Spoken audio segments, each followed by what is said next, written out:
अस्सलाम वालेकुम नाज़रीन, मैं हूं आपका मेज़बान सैयद शहरियार आसिम। आप लोग देख रहे हैं आज न्यूज़ की खुसूसी transmission ICC cricket world cup 2023 कुछ क्रिकेट हो जाए। आज दो मैचेस हुए, साउथ अफ्रीका इंग्लैंड के दरमियान और नीदरलैंड और श्रीलंका के दरमियान। बात करते हैं साउथ अफ्रीका और इंग्लैंड के दरमियान जो मैच हुआ।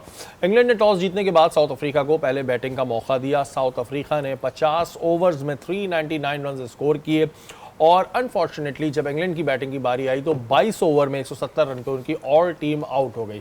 साउथ अफ्रीका ने ये दूसरा बड़ा स्कोर किया है। पहले 428 साउथ अफ्रीका ने किया था, अब 399 रन साउथ अफ्रीका ने स्कोर किए हैं। नसीम भाई, साउथ अफ्रीका तो ऐसे स्कोर कर रहा है कि जो बंदा उसके नंबर्स ही सुन के घबरा जाए। 428 और फिर इंग्लैंड जैसी टीम पे 399। देखिए श्री भाई, साउथ अफ्रीका की टीम जो बेस्ट रिदम में टीम्स दिखाई दे रही हैं, जैसे इंडिया की टीम बहुत अच्छे रिदम में दिखाई दे रही है, हमें न्यूजीलैंड की टीम बड़े अच्छे रिदम में दिखाई दे रही है। हम आगे बात करेंगे, कल इंडिया और न्यूजीलैंड का मैच है, ये तीन टीमें ज़रा ज़्यादा अच्छे रिदम में दिखाई दे रही हैं।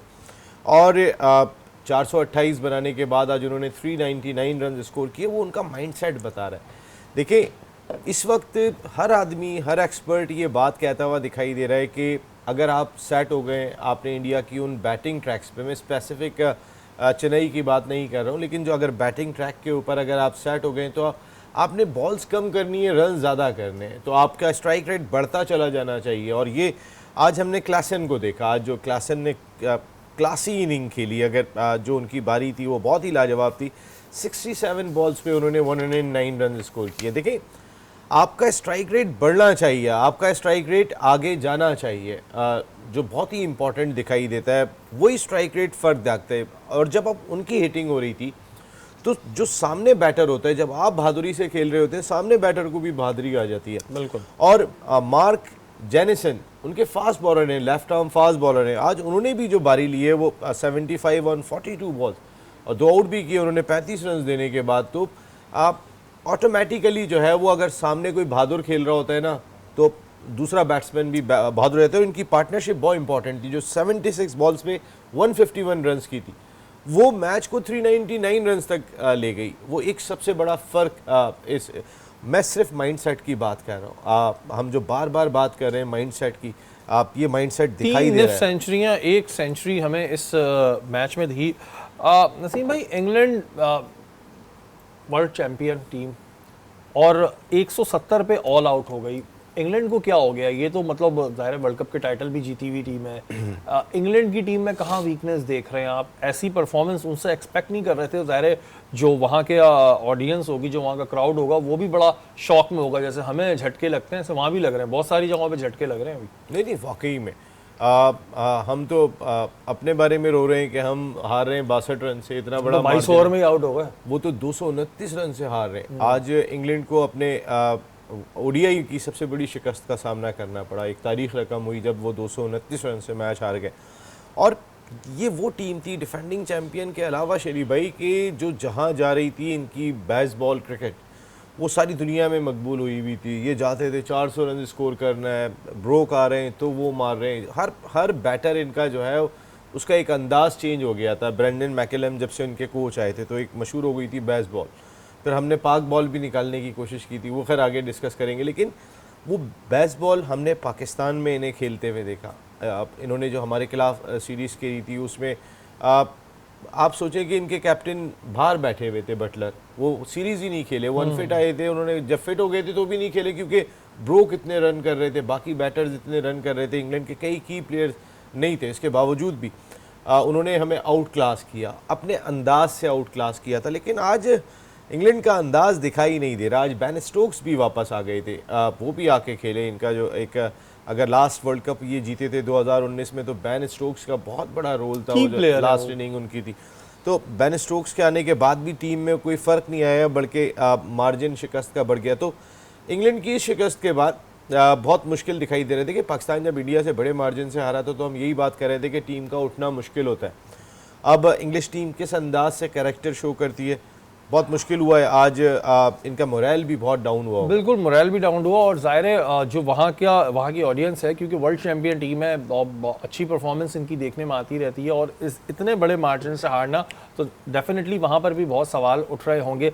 आतिफ, आप क्या समझते हैं इंग्लैंड की टीम की वीकनेस क्या आपको नज़र आई इस मैच में? एक तो इतना स्कोर 399 बहुत बड़ा टारगेट है, उसके बाद फिर फाइट बिल्कुल भी नहीं थी। चले कुछ थोड़ी बहुत फाइट होती, 300 तक पहुंच जाते, और 170 22 ओवर ऑल टीम आउट। कहाँ वीकनेस देख रहे हैं आप? देखिए, जैसे मैंने आपसे कहा था कि साउथ अफ्रीका मेरी फेवरेट टीम है, और आज फिर उन्होंने टूर्नामेंट का और वर्ल्ड कप का बड़ा स्कोर किया, जैसे 428 के बाद 399।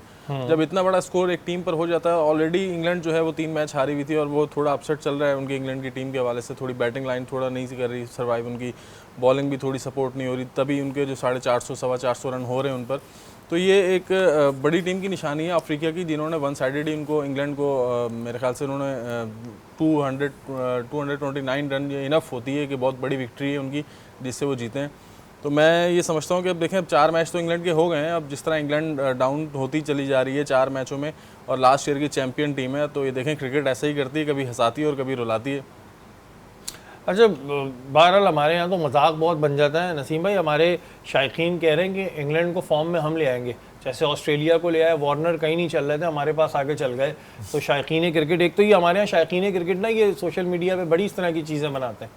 नहीं, ये इस पे तो खैर सोशल मीडिया पे तो इतनी चीज़ें बनती रहती हैं, लेकिन हम फॉर्म में ले भी आएंगे, ये हमारी एक तारीख रही है। अच्छा नसीम भाई, साउथ अफ्रीका जैसे आतिफ ने कहा फेवरेट है, और नो डाउट बहुत फॉर्म में जा रही है। अगर हम वर्ल्ड कप में बात करें तो उस वक्त 3 टीम्स हैं जो बड़ी फेवरेट जा रही हैं, जिसमें न्यूजीलैंड, इंडिया और साउथ अफ्रीका जा रहा है।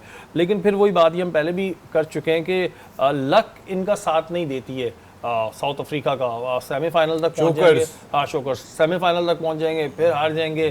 तो ये रीज़न आप क्या समझते हैं कि इस दफ़ा भी कुछ ऐसा चांस है, या फाइनल में इस दफ़ा उम्मीद है? क्योंकि अब तक सबसे ज़्यादा रन करने वाली टीम साउथ अफ्रीका ही है भाई, सबसे ज़्यादा रन करने वाली टीम है ये। मोस्टली अगर शेरी भाई आप देखेंगे वर्ल्ड कप में अपनी फील्डिंग की वजह से, अपने फास्ट बॉलर्स की वजह से, अपने बैटर्स की वजह से ये राउंड मैचेस हर वर्ल्ड कप में अच्छे खेलते हैं, और इस वक्त थोड़े से ज़्यादा अच्छे हैं मेरे ख्याल है। ऐसा लग रहा है ख़ास तौर पे उनकी जो फास्ट बॉलिंग अटैक है वो बहुत अच्छा है, दोनों स्पिनर्स उनके बहुत अच्छी बॉलिंग कर रहे हैं, तो बैटिंग के साथ साथ उनकी बॉलिंग बहुत सपोर्ट कर रही है। लेकिन माजी में भी ये 92 में आए थे, ये सेमीफाइनल में इसलिए बाहर हुए थे कि वो बारिश की वजह से एक गेंद के ऊपर इतने रन थे, वरना ये फाइनल तो ये खेलने के लिए जा रहे थे। लक नहीं आ रहा था, नहीं चलती है, लक इनका नहीं चलता। तो देखते हैं इस दफ़ा वर्ल्ड कप में साउथ अफ्रीका चोकर ना बने, चोकर्स ना बने, अच्छी टीम है। अब देखते ही हैं कि इस दफ़ा इनकी लक इनका कितना साथ देती है। फिर हमारी दुआ ये है कि अल्लाह करे हम भी सेमीफाइनल तक पहुँचे, इनका हमारा मुकाबला हो, इनकी लक ना चले और हम पहुँच जाएँ, ये दुआ हम कर सकते हैं। अब वक्त तो एक ब्रेक का, ब्रेक के बाद हाजिर होता है।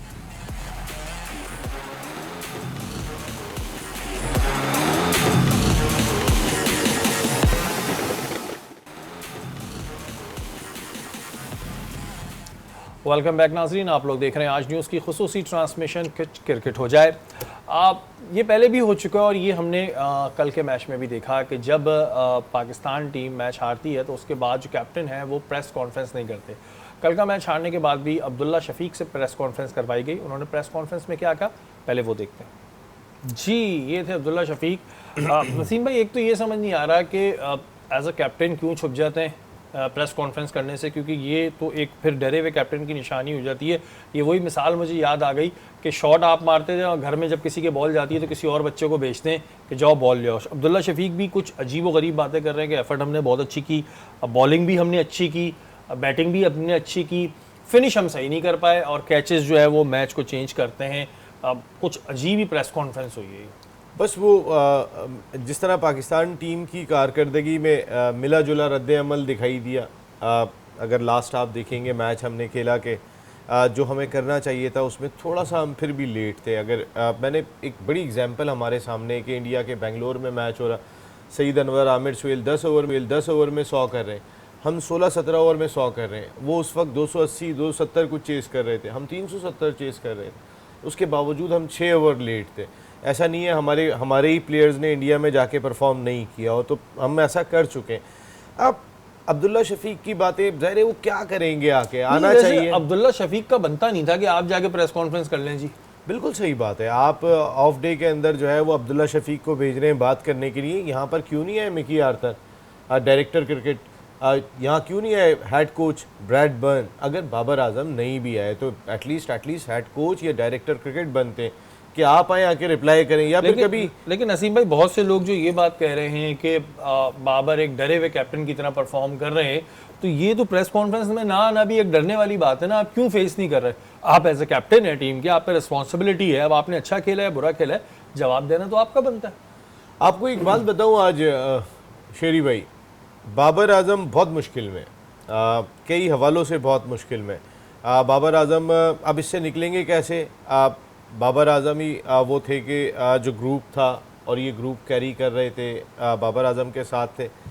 लेकिन शायद अब बाबर आजम उस ग्रुप का कोई बहुत ताकतवर हिस्सा नहीं है, जो मैं आपको बता रहा हूँ। अब एक डिफरेंट ग्रुप शायद वहाँ पे जो बन गया। मैं एक बात वैसे ही कह रहा हूँ, अगर हमारे क्रिकेट के सर्कल्स इस बात को समझ जाएंगे कि असिस्टेंट कोच अब्दुल रहमान साहब भी तो कभी प्रेस कॉन्फ्रेंस में आके बताएं ना, बड़ा इंपॉर्टेंट की फिगर हैं वो इस वक्त आपके ड्रेसिंग रूम की। इस पर हम थोड़ा सा आगे भी हमारी गुफ्तगू चलती रहेगी, लेकिन कभी वो भी आके बात करें, वो भी आके बताएं। बहुत ही इम्पोर्टेंट पोस्ट है उनके पास। और मैंने एक बात कही है जो शायद बहुत सारे लोग समझ गए होंगे कि वो बहुत की फिगर है इस वक्त पाकिस्तान। अच्छा नसीम भाई, क्योंकि ज़ाहिर है आपको तो इस चीज़ का बहुत अच्छे से इल्म होगा, ये डिसाइड कौन करता है कि मैच ख़त्म हुआ है, आया आप जीते हैं या हारे हैं, प्रेस कॉन्फ्रेंस आप कर ले, ये डिसाइड किसका होता है? या फिर कोई भी होता है यार फारिग हो जाओ कर लो? भाई टीम मैनेजमेंट डिसाइड करती है। देखिए अब गोरो ने आना छोड़ दिया है, गोरो को आप बहुत भेजते हैं। अब मिकी आर्थर उस तरीके से नहीं आ रहे हैं, ब्रैड बर्न आ गए, उन्होंने आज कहा कि भाई आप नहीं जा रहे तो हम भी नहीं जा रहे। एक वक्त ऐसा भी था, पाकिस्तान के बॉलिंग कोच थे शॉन टैट, ऑस्ट्रेलिया से उनका ताल्लुक था, कराची में आए। हमने कहा कि रोज़ आप जो है वो शॉन टैट को भेज देते हैं, उसमें इंग्लैंड की टीम पाकिस्तान के खिलाफ बहुत अच्छा खेल रही थी तो कोई आ ही नहीं रहा था। फिर रोज़ शॉन टैट आ जाए तो हमने एक सवाल कर लिया कि भाई शॉन टैट से कि भाई ये आप रोज़ आ जाते हैं, कहते हैं मैं थोड़ी आता हूँ, मुझे तो आपकी मैनेजमेंट भेजती है। तो अब तो गोरो को भी समझ में आ गई कि जब पाकिस्तान क्रिकेट टीम मुश्किल में होती है तो हमें भेज देते हैं, और जब गुडी होती है तो फिर जो है वो कप्तान खुद आते हैं, आके बात करते हैं, या कोई ऐसे लोग आके बात करते हैं कि जो आना चाहते हैं उस वक्त, जो उस वक्त जिनका पलड़ा भारी हुआ होता है। लेकिन ये चीज़ बिल्कुल गैर मुनासिब है कि आप अब्दुल्ला शफीक को भेजते हैं, कभी तो उन बेचारों को चांस नहीं मिलता है, और जब बुराई आ रही है तो जाओ यार तुम फेस करो। शुएब अख्तर बहुत बरस पड़े, बड़ी उन्होंने खतरनाक बातें कर दी। आतिफ, आप इस बात का बताइएगा जी, शुएब अख्तर ने कह दिया है ब्रेनलेस कैप्टन है बाबर, और ये अल्फाज शुएब अख्तर के भाई मेरे नहीं है, और मामू बनाया हुआ है मैनेजमेंट के आगे, मामू बने हुए हैं। ये क्या है इन बातों का? बिल्कुल सही कह रहे हैं, जिस तरह डिसीजंस हो रहे हैं। और वेरी फर्स्ट तो उन्होंने सबसे पहले टीम सिलेक्शन की बात की कि टीम सिलेक्ट जो की गई है वर्ल्ड कप के लिए, मेरी समझ में नहीं आ रहा है वो किस बेस पे की गई है। तो वो उनका कहना बिल्कुल सही है कि ना आप पिच रीड कर पा रहे हैं, ग्राउंड में आप बॉलर्स यूज़ कर नहीं पा रहे हैं कि मुझे किस वक्त किस बॉलर को लेकर आना है। जिस तरह उन्होंने कल आप देखें ऑस्ट्रेलिया वाले मैच में उन्होंने जैम्पा के 3 ओवर्स रुके हुए थे। जब इफ्तिखार ने हिटिंग शुरू की फास्ट बॉलर्स पे तो उनको पता था कि जैम्पा जो है मैच चेंज करेगा, और जब जैम्पा आया आप देखें उसने आउट करके दिया। तो एक बॉलर को यूज़ करना भी होता है। प्लस उसके अलावा वो एक बात और भी हो रही थी कि आपने अगर एक फर्स्ट प्लेयर जो है उसका वो लेग स्पिनर हमारा कल खेला है उसामा मीर, वो अगर आपने फर्स्ट सर्कल के अंदर उसको खड़ा किया हुआ तो वो आपको कप्तान को पता होना चाहिए कि यार ये मेन जगह है फील्डिंग की, तो मैं उसको पहला मैच है उस बच्चे का वर्ल्ड कप में, तो आप उसको कहीं फाइनल लेग या थर्ड मैन पे खड़ा करें। तो फील्ड सिचुएशन भी इसको नहीं समझ में आ रही कि मुझे किस वक्त आतिफ भाई ये जवाब ना दें ये डॉली कैच छूटने का कि आप अगर ये वाला कैच छोड़ें तो उसको ग्राउंड से बाहर खड़ा करें। उस पे तो ये भी कहा है कि हाथों पे मक्खन लगाया हुआ था उन्होंने, और शायद उंगलियों पे भी लगाया हुआ था। मकसद है कि ये तो कोई जवाब नहीं है कि हम इस कैच का दिफा करें कि जो 10 रन पे वार्नर का छूटा, नया बच्चे यार, नए बच्चे कभी सेंचुरी भी मारते हैं, हमारा क्या हाल किया। और नसीम भाई नए बच्चे कभी सेंचुरी भी तो मारते हैं। फिर सर देखें, सबसे अच्छी बात यह है कि जो नया बच्चा बड़े दिल का होता है ना, वो जाके बड़ा दिल के से ही परफॉर्म करता है, इसमें कोई दो राय नहीं है।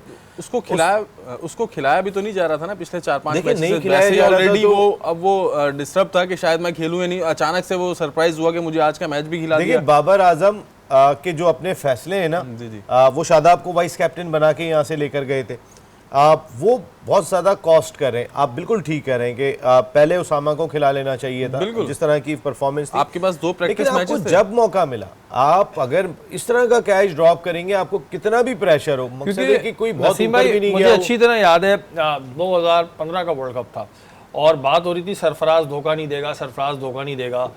सरफराज को नहीं खिला रहे थे और जब सरफराज को चांस दिया तो सरफराज ने आउट क्लास मतलब सबके मुंह चुप करा दिए थे। तो मैं कहता हूं इस तरह की परफॉर्मेंस हो कि आपको एक ही चांस मिले लेकिन आप उसमें प्रूव कर दें। शुएब भाई ने रेलू कट्टा तक कह दिया है और कह रहे हैं मैनेजमेंट के आगे मामू बने हुए हैं। उन्होंने ये भी कहा कि मिकी आर्थर का उनको समझ नहीं आ रहा है, वो हंसते रहते हैं। इन बातों का क्या मकसद था, क्यों शुएब भाई ने इस तरह के अल्फाज बड़े गुस्से में नजर आ रहे थे? थोड़े अर्से पहले तो सुनते थे बाबर आजम टीम मैनेजमेंट के सामने दादा बने हुए।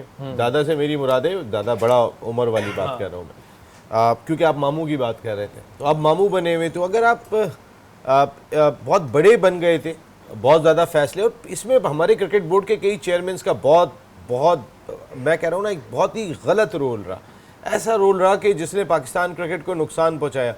वो आउट ऑफ वे जाके कहते थे बाबर बस सिर्फ आप हैं। अब बाबर, जाहिर सी बात है, बाबर भी कोई उनके हम ख्याल बनते चले गए। और देखें, पाकिस्तान क्रिकेट में कोई भी कप्तान XYZ अगर अपने हम ख्याल बनाता है तो उन प्लेयर्स को बनाता है कि जो टीम में परफॉर्मर होते हैं और जो टीम के अंदर उन्हें पता होता है कि ये 3-4 जो है ना, इनके साथ फिर 5, 6, 7, 8 भी जमा हो जाएंगे। आप समझे मेरी बात? आप जब कराची के कैप्टन हुआ करते थे, मोस्टली उन्हें कराची के लड़के इसलिए नज़र नहीं आते थे कि ज़्यादातर क्रिकेटर्स का ताल्लुक जो है वो पंजाब से होता था। इस वक्त मोस्टली क्रिकेटर्स का ताल्लुक जो है वो KPK से है। तो आप मेरी बात समझे ना कि ये थोड़ी सी सूरत हाल जो है वो चेंज होना शुरू हो जाती है। फिर मैं सिंपल सी बात ये कहता हूँ, और मैं आपको बता रहा हूँ, पाकिस्तान क्रिकेट टीम के रिज़ल्ट्स आगे शायद अल्लाह करे कि बहुत अच्छे हों, लेकिन जहाँ पे माइंडसेट, और फिर सबसे बड़ी चीज़ ये है, बाबर अपने खुद दुश्मन बने हुए।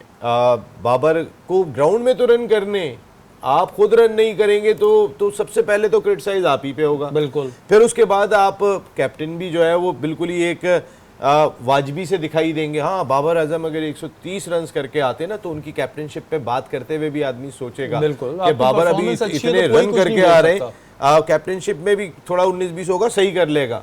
लेकिन आप रन भी नहीं कर रहे, आप कैप्टनशिप में भी आपके सही कह रहे हैं। बाबर आजम इस वक्त ड्रेसिंग रूम में मामू बने हुए, ये मेरी बात याद रखिएगा। और ये जो हम बातें करते हैं ये इस वजह से करते हैं कि बाबर ही सबसे बड़ा आइकॉन है इस वक्त हमारी टीम में। और अब हमारी टीम का ये है कि हम बाबर को देख के उठते हैं और अगर बाबर डाउन हो जाए तो हम डाउन होते हैं। इस तरह से बातें की जाती हैं। वैसे नसीम भाई, ये अल्फाज में पहले भी सुन चुका हूँ, रेलू कट्टा, इसका मतलब क्या होता है? आपको पता होगा शायद क्रिकेट में रेलू कट्टे का मतलब क्या होता है?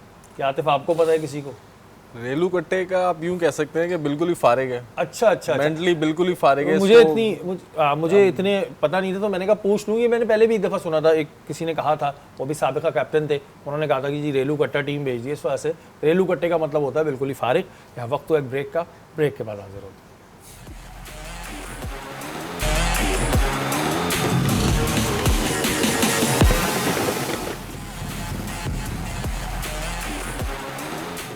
वेलकम बैक नाज़रीन, आप लोग देख रहे हैं आज न्यूज़ की खुसूसी transmission ICC cricket world cup 2023। कुछ क्रिकेट हो जाए। ब्रेक से पहले बात हो रही थी शुएब अख्तर के बरसने पे, और शुएब अख्तर जिस तरह बरस पड़े उसको हम डिस्कशन कर रहे थे। नसीम भाई, एवरेज खिलाड़ी का कहा है शुएब अख्तर ने कि जी ये सारे एवरेज खिलाड़ी हैं और हम इनसे कुछ ज़्यादा ही एक्सपेक्ट कर रहे हैं। क्या आप इनकी उस बात से इत्तफाक करते हैं कि जो हमारे प्लेयर्स हैं ये एवरेज प्लेयर हैं, या ज़्यादा गुस्से में आ गए? वो गुस्से में आ गए, ज़हर पाकिस्तानी है, और ऐसा नहीं है कि आप वर्ल्ड नंबर 1 टीम ऐसे ही तो नहीं बन जाएंगे। आप कोई भी वर्ल्ड नंबर टीम आपको सजा के नहीं देता। हमने माजी में अच्छी क्रिकेट खेली, हमसे गलतियां बहुत बड़ी बड़ी हुई हैं, हम जिनको बहुत बार बार कह चुके हैं। हमने अपने खिलाड़ियों को अलाउ किया, वो before world cup, before Asia cup continuous cricket खेल रहे थे। देखें, जब आपको पैसे मिल रहे होते हैं, आप किसी लीग में खेल रहे होते हैं ना, 100% देने की कोशिश कर रहे होते हैं, बहुत ज़्यादा जान लगाते हैं। आप पाकिस्तान के लिए भी जान लगाते हैं, मैं ये नहीं कह रहा हूँ, लेकिन इक्वली जान लगा रहे होते हैं। तो आप अगर जान आप कहीं और लगा के आ जाएंगे तो मुल्क के लिए कहाँ से लगाएंगे? ये पाकिस्तान के बॉलर्स का। हारिस रऊफ देखे ना, हारिस रऊफ कोई बात नहीं कर रहा हारिस रऊफ के हवाले से। शाहिनशाह अफरीदी ने, फिर आप सही कह रहे थे, कल बहुत अच्छी बॉलिंग की हारिस रऊफ। आप उनके स्टैट्स बड़ी टीम के खिलाफ उठा के देखें, बड़ी टीम के खिलाफ जब उन्होंने बॉलिंग की 70 रन 80 रन, और एंड में विकेट लेते हैं जब खुद लोग विकेट देने के लिए तैयार होते हैं। तो नसीब भाई मुझे एक बात समझ नहीं आती। एक बात मैं छोटी सी आपकी काटूंगा। देखिए शाहिनशाह अफरीदी ने दूसरी मरतबा 5 आउट किए वर्ल्ड कप की हिस्ट्री में। शाहिद खान अफरीदी उनके ससुर वर्ल्ड क्लास प्लेयर, वो भी ये कारनामा 2 मरतबा अंजाम दे चुके हैं इंडिया की सरजमीन पर ही।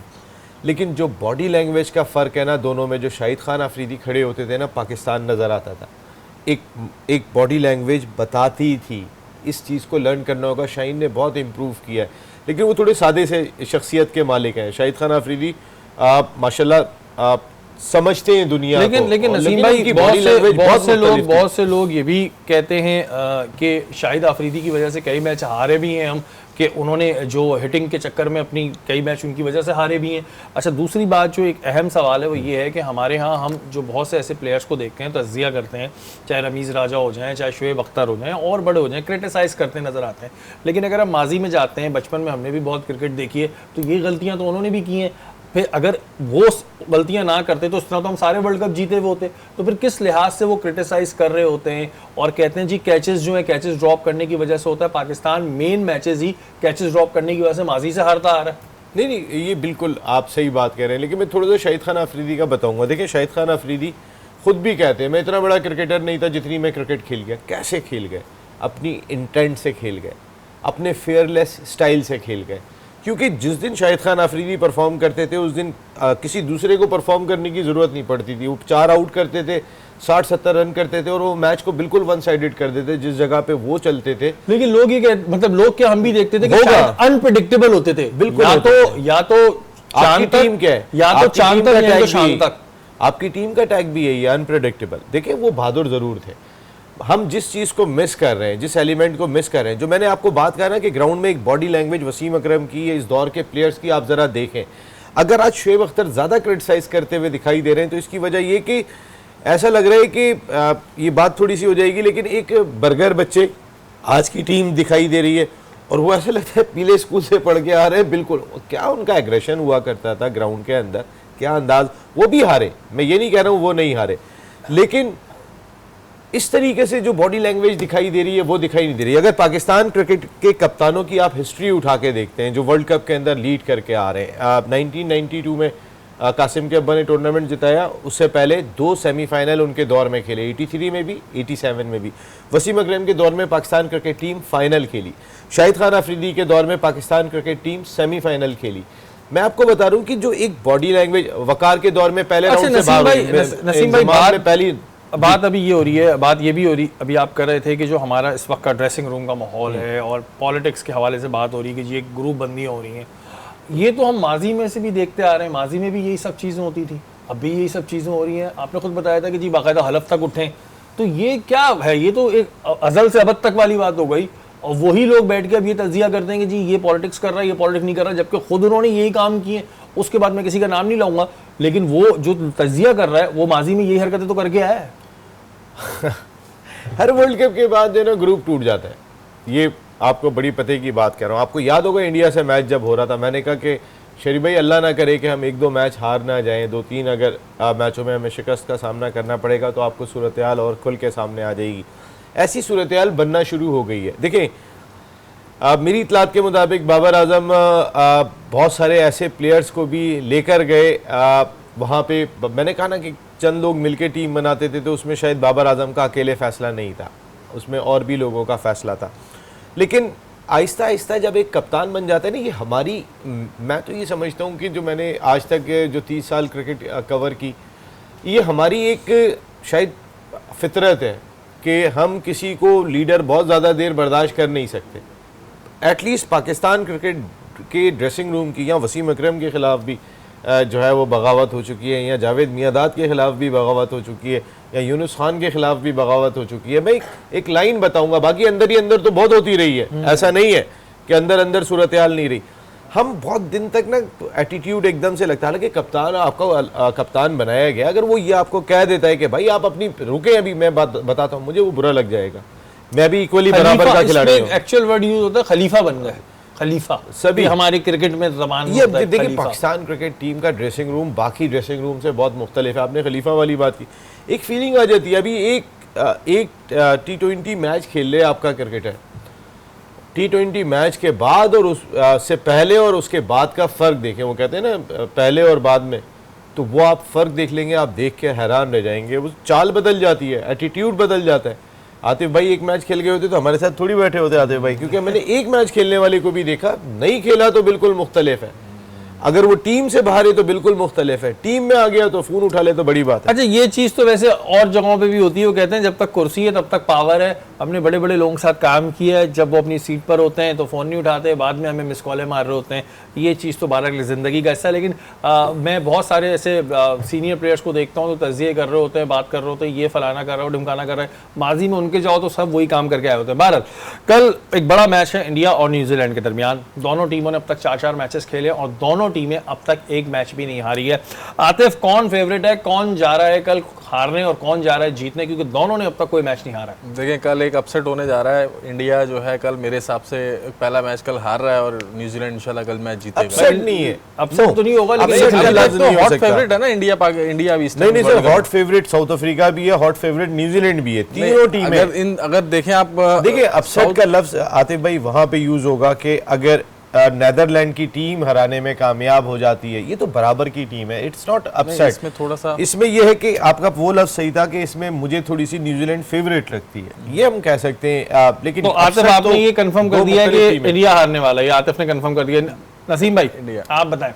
आप आतिफ भाई ने कहा इंडिया हारने वाला है, इंडिया हार भी सकता है। इसकी वजह यह है कि न्यूजीलैंड जिस ब्रांड की क्रिकेट खेल रहे हैं, कल इतना आसान नहीं होगा। अगर आप इन दोनों टीमों को देखेंगे तो जैसे आपने खुद भी कहा कि 4 मैचेस 4 फतवात, फिर रन रेट में भी कोई बहुत बड़ा फर्क नहीं है, दोनों का रन रेट इक्वल है। न्यूजीलैंड की टीम सिर्फ थोड़े से रन रेट की वजह से बेहतर है और उसमें कोई बहुत बड़ा फर्क नहीं है। तो बराबर का पलड़ा कह लें हम इसको, नहीं थोड़ा सा इंडिया को एज होगा। अच्छा, आपने इंडिया होगा, आप भी इंडिया के साइड जा रहे हैं? नहीं, मैंने एज दिया है इंडिया को। अच्छा, आपने ये कहा कि इंडिया हारेगा कल, आपने कहा कि इंडिया के हारने ये का। कौन सा वाला फेवरेट बता रहे हैं? आतिफ भाई के पास अरे तो मैंने एज दिया है इंडिया को, इंडिया को एज इस सेंस में कि वो होम में खेल रही है और प्लस उनसे थोड़ा जो एवरेज का फर्क है वो, लेकिन वो आपने कहा है कि इंडिया कल मैच हार जाएगा। जी, जी। ये आपका अल्फाज हम लिख लेते हैं। नसीम भाई, आपका वैसे कौन फेवरेट है, आपको क्या लग रहा है, न्यूजीलैंड या इंडिया? ऐसी प्रेडिक्शन ले रहे हैं? नहीं, मैं वैसे इंडियन टीम इस वजह से कि इंडियन टीम का कॉन्फिडेंस लेवल और ज़्यादा ऊपर है, फिर उन्हें अपनी कंडीशन का न्यूजीलैंड से ज़्यादा पता है, इस वजह से वो फेवरेट है। आप इंडिया को वोट दे रहे हैं और आतिफ जो है वो न्यूजीलैंड को दे रहे हैं। अब ये तो कल ही पता चलेगा कि भाई इंडिया जीतता है न्यूजीलैंड जीतता है। बड़ा इंपॉर्टेंट मैच है कल का। हमारी ट्रांसमिशन का वक्त खत्म हो गया। आप भी अपनी बता दें कौन सी टीम है ये भी, ताकि ऐसा मैं अगर मुझसे पूछें तो मैं कहूंगा जी न्यूजीलैंड ये मैच जीतेगा, लेकिन इंडिया के चांसेस भी ज्यादा है। इंडिया के चांसेस ज्यादा है। ये तो आप दोनों सेफ खेल रहे हैं। सेफ नहीं खेल रहा मैं, मेरा भी वोट जो है वो इंडिया की तरफ है, क्योंकि इंडिया की परफॉर्मेंस अब तक बहुत अच्छी जा रही है। न्यूजीलैंड तो निपट लेंगे, आप से फिक्र नहीं अच्छी जा रही है। हमारी ट्रांसमिशन का वक्त खत्म हो गया। कल इंशाल्लाह ताला दोबारा मुलाकात होगी। तब तक के लिए अपने मेजबान सैयद शहरियार आसिम को इजाजत दीजिए। पाकिस्तान जिंदाबाद।